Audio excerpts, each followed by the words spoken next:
উৎসব মুখর পরিবেশে পালিত হলো ম্যানেজমেন্ট এফবিএস ক্লাব লিমিটেডের চতুর্থ প্রতিষ্ঠাবার্ষিকী। শুক্রবার সন্ধ্যায় রাজধানীর রেডিসন ব্লু ওয়াটার গার্ডেনে এই আয়োজন অনুষ্ঠিত হয়। এ সময় ক্লাবের সদস্যরা বিশ্ববিদ্যালয় জীবনের স্মৃতিচারণ করেন। উঠে আসে ক্যারিয়ার, অভিজ্ঞতা ও দক্ষ উন্নয়নের নানা দিক। অনুষ্ঠানে উপস্থিত ছিলেন বিশ্ববিদ্যালয়ের উপাচার্য, দেশি বিদেশি সংস্থার সিইও, এমডি, সরকারি উচ্চপদস্থ কর্মকর্তা, ব্যাংকার সহ আরও অনেকে।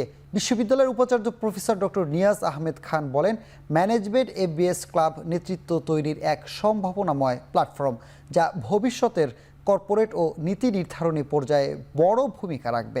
ক্লাবের সভাপতি মুখলেসুর রহমান 4 বছরের পথ চলার স্মৃতি ও ভবিষ্যতের পরিকল্পনা তুলে ধরার পাশাপাশি দেশ ও জাতির কল্যাণে সামাজিক দায়িত্ব পালন করে দেশের অন্যতম সফল ও প্রতিষ্ঠিত ক্লাব হিসেবে আত্মপ্রকাশ করার ব্যাপারেও দৃঢ় প্রত্যয় ব্যক্ত করেন।